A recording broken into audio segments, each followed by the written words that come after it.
नमस्कार, आप देख रहे हैं न्यूज नेशन का डिजिटल प्लेटफॉर्म और आपके साथ में लक्ष्मी उपाध्याय। मेरे साथ मौजूद हैं रोहन।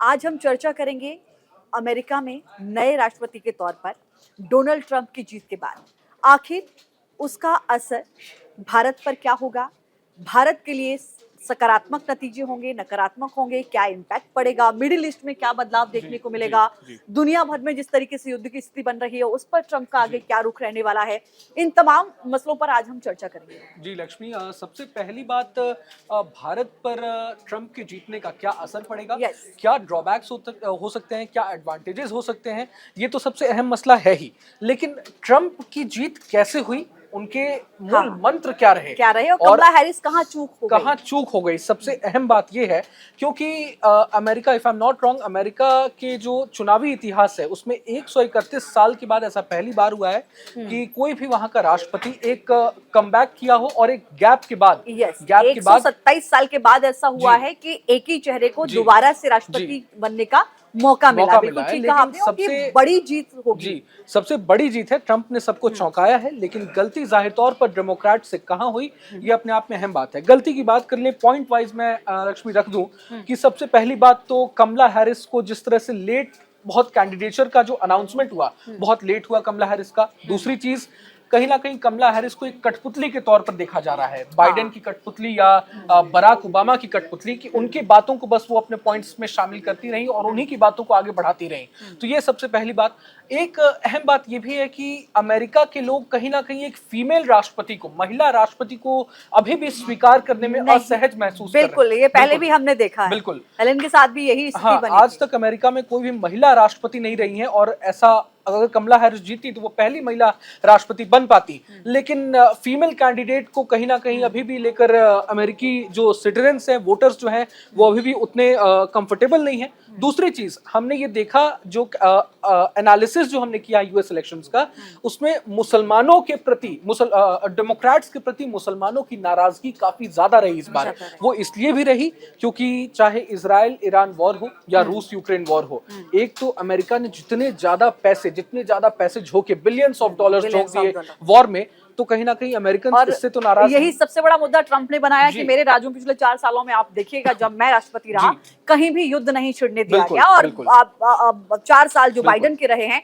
इस कार्यकाल को आप देखिए तो तमाम देश ऐसे हैं, चाहे हम इजराइल और गाजा या लेबनान या ईरान की बात कर लें, और चाहे हम यूक्रेन और रूस की बात कर लें, जहां पर युद्ध छिड़ा है, तो पहली प्राथमिकता उनकी यही थी कि भाई मैं जब आता हूं तो मैं इस तरीके की तस्वीरों पर ब्रेक लगाने की कोशिश करूंगा। दूसरा, एक और क्या आपको लगता है कि ट्रंप बेहतर योजनाएं, बेहतर कदम इसलिए भी उठाएंगे क्योंकि 4 साल का तो उनका अनुभव रहा है व्हाइट हाउस में रहने का, और ये 4 साल का जो विपक्ष में रहे हैं, व्हाइट हाउस से आउट होने का भी उनके पास अनुभव है। तो इन दोनों ही चीजों को वो ध्यान में रखते हुए जो भी फैसले लेंगे वो लेंगे। देखिए लक्ष्मी, अमेरिका की जो सबसे बड़ी ताकत है वो है उसकी इकोनॉमी एंड इंफ्रास्ट्रक्चर। पिछले कुछ सालों में हमने देखा, कोविड टाइम के बाद काफी हमने देखा कि अमेरिका के इंफ्रास्ट्रक्चरल जो ग्रोथ है वो काफी, उसमें डाउनफॉल हुआ। और ज्यादातर जो डेमोक्रेट की सरकार थी, बाइडेन की सरकार थी, उसमें युद्ध रोकने में नाकाम साबित हुए वो, और इकोनॉमी को बूस्ट करने के बजाय कहीं ना कहीं डाउनफॉल ज्यादा हमें देखने को मिला। ट्रंप अपने चुनावी प्रचार, चुनावी अभियान में भी काफी ज्यादा इस बात पर जोर देते रहे कि हमें अमेरिका को महान बनाना है, और एलॉन मस्क जैसे सबसे पावरफुल, सबसे अमीर बिजनेसमैन का उन्हें साथ मिला, मनी पावर कहीं ना कहीं साथ में उनके साथ रहा, तो इसका भी उन्हें काफी फायदा मिला। और उन्होंने अमेरिकी वोटर्स के सेंटिमेंट्स को डायरेक्ट मतलब दिल की बात उन्होंने कह दी कि अमेरिका का हमेशा डंका बजते रहा है और मैं आऊंगा पावर में तो अभी भी बजेगा। तो ये डोनाल्ड ट्रंप की सबसे बड़ी बात रही। लेकिन आप देख लें, वोटिंग चुनावी अभियान के दौरान कमला हैरिस और बाइडेन से एक और गलती हुई, वोटर्स को कचरा कहा उन्होंने। वोटर्स का ये सबसे बड़ा कहीं ना कहीं अपमान हो गया। ट्रंप के समर्थकों को लेकर जिस तरह से बाइडेन ने कहा कि ट्रंप के समर्थक कचरा है, तो ये ट्रंप। लेकिन अगर मैं, सॉरी माफी चाहूंगी मैं आपको रोके रोहन, लेकिन अगर मैं वोट परसेंट की बात करूं तो मुझे लगता है कि सिर्फ 5% का डिफरेंस है, 47 एंड 52 के आसपास का है। तो वोट परसेंट तो बहुत ज्यादा डिफरेंस नहीं है, मतलब वोट तो उनको मिला है। लेकिन आप जब जीतते हैं, चाहे वो आप एक वोट से जीते, चाहे आप एक सीट से जीते, वो आपके लिए जीत होती है।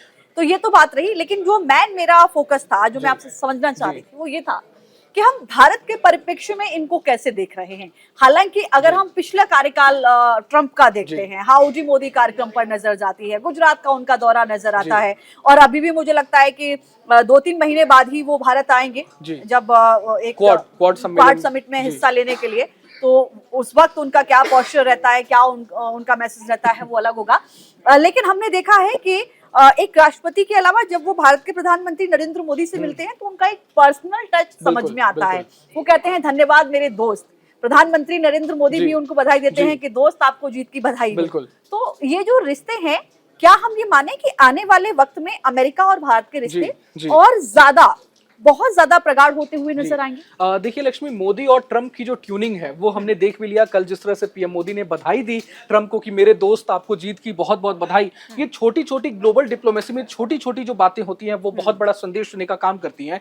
जब पीएम मोदी अमेरिका गए थे तो हाउडी मोदी कार्यक्रम का उन्होंने आयोजन किया था, और जब ट्रंप आए थे तो नमस्ते ट्रंप कार्यक्रम का पूरा आयोजन हुआ था। इसके अलावा भारत के लिए सबसे अहम बात क्या रहने वाली है, भारत की इकोनॉमी के लिए सबसे अहम बात क्या रहने वाली है? ट्रंप और मोदी की पॉलिसी कहीं ना कहीं आप देख ले टेररिज्म को लेकर मेल खाती है। आपको याद है पाकिस्तान को बुरी तरह वो अपने पिछले उसमें लताड़ चुके थे, आतंकवाद को लेकर एक स्पष्ट मैसेज दे चुके थे। और हाँ, मैं एक चीज और जोड़ना चाहूंगी, बांग्लादेश में जो अभी कुछ हुआ, ट्रंप की प्रतिक्रिया उस वक्त स्पष्ट रूप से सामने आई। उन्होंने उसकी निंदा की, कड़ी निंदा की। यानी कि ये बताता है कि इस तरीके की जब तस्वीरें सामने आती हैं तो उस पर ट्रंप अपना एक स्टैंड क्लियर रखते। और देख लें अप्रवासियों को लेकर भी, जैसे कई भारत के हजारों लोग वहां पर, हजारों जो अप्रवासी नागरिक हैं वहां पर काम के लिए इस सिलसिले में अमेरिका जाते हैं।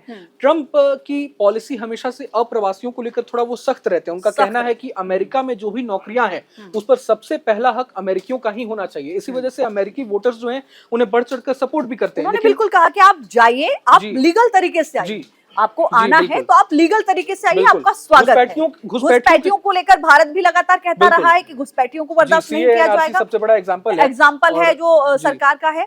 और दूसरा, उन्होंने साफ तौर पर कहा कि आपको आना है, आप आइए, लेकिन लीगल तरीके से आइए, आप नागरिक बनकर आइए, घुसपैठिए बनकर मत आइए। इसके अलावा लक्ष्मी, आप देख लें चीन के मुद्दे पर भी, चीन के प्रति जिस तरह से ट्रंप का सख्त रुख है, तो आप देख लें क्वाड समिट में इस साल ट्रंप आने वाले हैं भारत। ये अपने आप में चीन को कहीं ना कहीं एक बड़ा संदेश देने की कोशिश है, ब्रिक्स को एक बड़ा संदेश देने की कोशिश है। जो रूस ट्राई कर रहा है कहीं ना कहीं G7 को टक्कर देने की ब्रिक्स के जरिए, तो क्वाड को ट्रंप और मजबूत बनाने की कोशिश करेंगे चीन एंड रशिया को काउंटर करने के लिए। तो अपने आप में चीन को भी कहीं ना कहीं एक बड़ा संदेश देने की कोशिश है। मिडिल ईस्ट का मैं जिक्र कर रही हूँ, वो इसलिए कि कोई सबसे पहले अगर हर किसी के जहन में सवाल वो ये कि ट्रंप अब आ गए हैं व्हाइट हाउस में, तो क्या मिडिल ईस्ट की तस्वीर कुछ बदलती हुई नजर आएगी? क्योंकि हमने देखा कि पुतिन के चेहरे पर भी स्माइल थी जब ट्रंप की जीत का आगाज हुआ उसके बाद। देखिए ट्रंप एक हमेशा से बिजनेसमैन रहे हैं पेशे से, और उनकी सोच भी एक बिजनेसमैन की ही जैसी रही है। मिडिल ईस्ट में ट्रंप कभी नहीं चाहते कि हमारा देश युद्ध में उलझा रहे, और जिस तरह से पिछले कुछ सालों में अमेरिका ने कई बिलियन डॉलर्स युद्ध में झोंक दिया अपने, तो ट्रंप इस बात का हमेशा से विरोध करते रहे हैं। और ईरान इजराइल की आप बात कर लें, चाहे रूस यूक्रेन युद्ध की बात कर लें,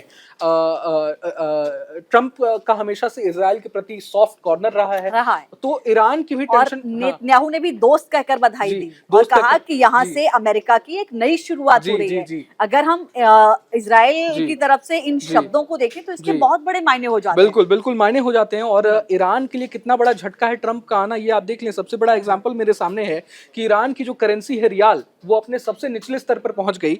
पिछले 2015 में $1 के मुकाबले रियाल की वैल्यू थी 32,000, और कल का आप इमेजिन नहीं कर सकती हैं 7,03,000 रियाल की वैल्यू है डॉलर के मुकाबले। तो कितने निचले स्तर पर पहुंच गई है ईरान के लिए। अपने आप में ट्रंप का आना एक बहुत बड़ा झटका माना जा रहा है। झटका निश्चित तौर पर वहां के लिए तो झटका है, लेकिन अगर हम इसी को बाकी अगर हम ट्रंप के हिसाब से देखते हैं तो निश्चित तौर पर हम देख रहे हैं कि इजराइल भी अपने आप में खुश नजर आ रहा है, और भारत के साथ तो रिश्ते प्रगाढ़ रहे ही हैं।